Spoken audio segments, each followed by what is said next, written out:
Good evening friends.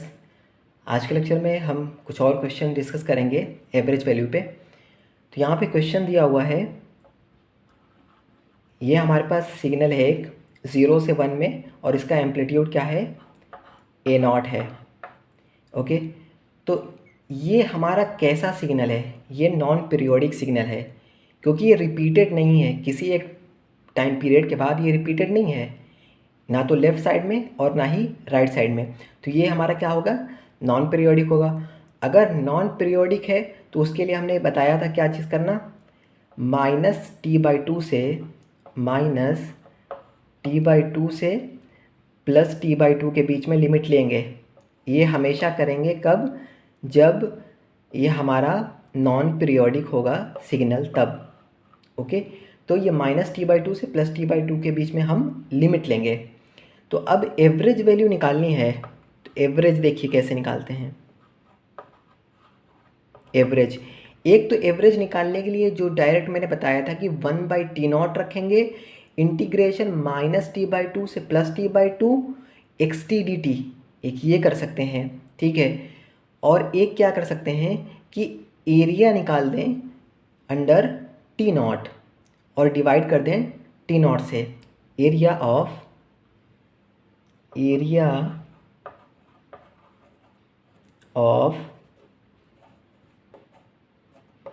t0 divided by time period t0। देखिए, अगर हम इंटीग्रेशन करते -t/2 से +t/2 के बीच में और xt/dt, तो -t/2 से इसको तीन ब्रेक लिमिट में ब्रेक कर सकते हैं, -t/2 से +t/2 को। एक तो -t/2 से 0 में ब्रेक कर ले लिमिट, एक 0 से 1 के बीच में ब्रेक कर ले लिमिट, एक 1 से t/2 के बीच में लिमिट को ब्रेक कर लें। तो अगर -t/2 से 0 के बीच में लिमिट ब्रेक करेंगे तो -t/2 से 0 के बीच में सिग्नल है ही नहीं, तो वैल्यू क्या मिलेगी, 0। उसके बाद 0 से 1 के बीच में लिमिट ब्रेक करेंगे तो 0 से 1 के बीच में ये हमें सिग्नल मिल रहा है। 1 से t/2 के बीच में ब्रेक करेंगे तो 1 से t/2 के बीच में कोई सिग्नल नहीं है, फिर वैल्यू क्या मिलेगी, 0। तो वैल्यू कब मिलेगी, 0 से 1 के बीच में लिमिट के हमें वैल्यू मिलेगी। तो क्या लिखेंगे, 0 से 1 लिमिट लिखेंगे, उसके बाद xt/dt। ओके, तो 0 से 1 xt/dt का मतलब क्या हुआ, एरिया। इंटीग्रेशन यही होता है ना, इंटीग्रेशन xt/dt का मतलब क्या होता है, एरिया फाइंड करना, इंटीग्रेशन xt/dt। तो इंटीग्रेशन 0 से 1, ओके, उसके बाद xt/dt, तो एरिया ही फाइंड करना होगा ना। तो एरिया इसका क्या होगा, ये इसकी विड्थ और इसका एम्पलीट्यूड मतलब हाइट, तो 1 इंटू A0 हुआ। ओके, तो 1 इंटू A0, या तो डायरेक्ट एरिया ऑफ t0 इस तरीके से भी डायरेक्ट लिख सकते हैं कि A0 होगा, और या फिर इस तरीके से जो मैंने एक्सप्लेन किया है कि ये लिमिट फिर ये लिमिट फिर ये लिमिट, बट ये दोनों लिमिट के बीच में वैल्यू सिग्नल है नहीं तो वो 0 मिलेगी। इसके बीच में 0 से 1 xt/dt, 0 से 1 इंटीग्रेशन 0 से 1 xt/dt का मतलब क्या हुआ, एरिया ऑफ सिग्नल। तो एरिया ऑफ सिग्नल क्या होगा, एरिया ऑफ सिग्नल होगा 0 से 1 के बीच में ये विड्थ मतलब 1 विड्थ हो गई और हाइट A0। यही हमारा रेक्टेंगल के लिए होता है एरिया फाइंड करना। A0 इंटू 1, A0 इंटू 1 कितना होगा, A0, और divided by time period, divided by time period, और इसके साथ में लिमिट भी होगी। एरिया यहाँ पे लिमिट भी लिखना है, यहाँ पे लिख देते हैं, नीचे लिमिट लिख देते हैं, limit t tends to infinity, क्योंकि सबसे पहले लिमिट लिखना होता है, limit t tends to infinity, उसके बाद 1/t0 इंटीग्रेशन -t/2 से +t/2 xt/dt। तो ये जो -t/2 से +t/2 xt/dt, ये तो पूरा ये बता दे रहा है area of t0 divided by t0, और लिमिट तो हम रखेंगे ही वैसे भी। तो अब t के जगह पे क्या, मतलब t, या इसको t0 कहते हैं क्योंकि हम वहाँ रिप्रेजेंट कर रहे हैं t0 से, तो t0 की जगह अगर यहाँ पे इनफाइनाइट पुट कर देंगे तो क्या मिलेगा, फाइनल एवरेज वैल्यू मिलेगी 0।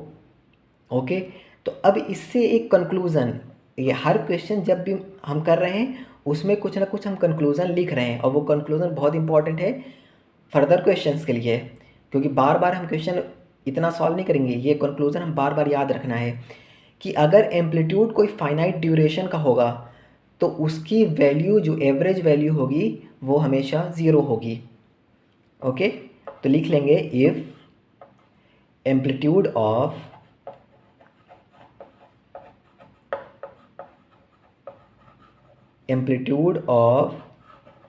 Any finite duration signal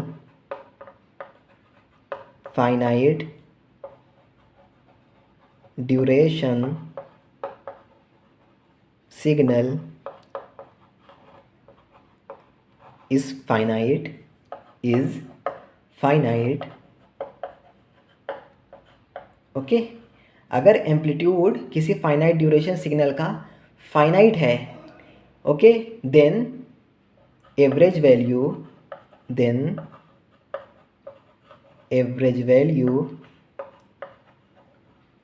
of signal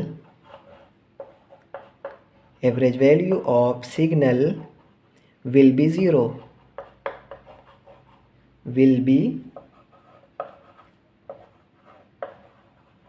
zero. Okay, किसी जो फाइनाइट सिग्नल है अगर उसका एम्पलीट्यूड फाइनाइट हुआ तो उसकी एवरेज वैल्यू ज़ीरो होगी। अब एक क्वेश्चन इस पे करते हैं। अब देखिए कितना फट से क्वेश्चंस हो जाएंगे इस पे। ये एक सिग्नल है हमारे पास,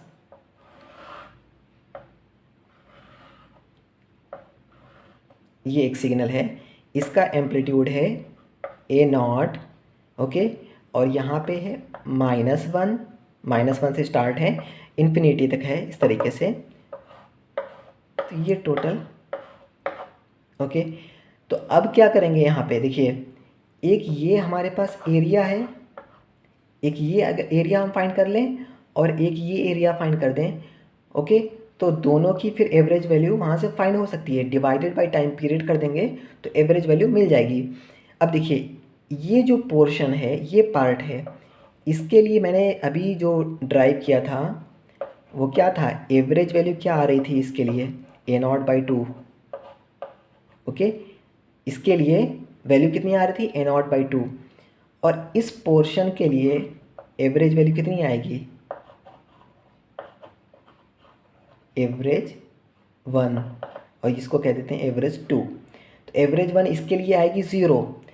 इसके लिए 0 क्यों आएगी, वो रीज़न यहाँ लिखा हुआ है कि if amplitude of any finite duration signal, ये जो सिग्नल है वो फाइनाइट ड्यूरेशन सिग्नल का है, -1 से 0 के बीच में है, तो वो फाइनाइट ड्यूरेशन सिग्नल है। If amplitude of any finite duration signal is finite, इसका एम्पलीट्यूड भी क्या है, फाइनाइट है, then average value of signal will be 0, इसलिए इसकी एवरेज वैल्यू 0 है। और यहाँ क्या है, amplitude of any finite duration, but ये क्या है, ये ड्यूरेशन फाइनाइट नहीं है, ये 0 से इनफाइनाइट तक है, तो ये फाइनाइट ड्यूरेशन नहीं है, इसलिए इसकी एवरेज वैल्यू 0 नहीं आएगी। इसलिए इसकी एवरेज वैल्यू निकालेंगे, वो क्या आएगी, A0/2। हमने इस क्वेश्चन में इसलिए नहीं निकाला क्योंकि हमने इसके पहले क्वेश्चंस में हमने 3 सिग्नल इस टाइप से डिस्कस किए हैं, एक 0 से इनफाइनाइट तक, एक शिफ्ट कर दिया है 1 से इनफाइनाइट तक, एक इसी तरीके से उसका टाइम में रिवर्सल किया है, एक जो है टाइम की स्केल करके किया है। 3-4 सिग्नल इस टाइप से डिस्कस किए हैं जिसकी सबकी वैल्यू A0/2 ही आएगी। इसीलिए इसका टोटल जो एवरेज आएगा, टोटल एवरेज क्या आएगा, एक तो 0 है प्लस एक क्या है, A0/2, तो टोटल कितना आएगा, A0/2 एवरेज। ओके, तो इस तरीके से ये कंक्लूजन हमेशा याद रखना है कि जब भी amplitude of any finite duration signal is finite, किसी भी फाइनाइट ड्यूरेशन सिग्नल का एम्पलीट्यूड अगर फाइनाइट हो तो उसकी एवरेज वैल्यू हमेशा 0 होगी। ये स्टेटमेंट हमेशा याद रखना है। ओके, तो आज के लेक्चर के लिए इतना ही है। Thank you.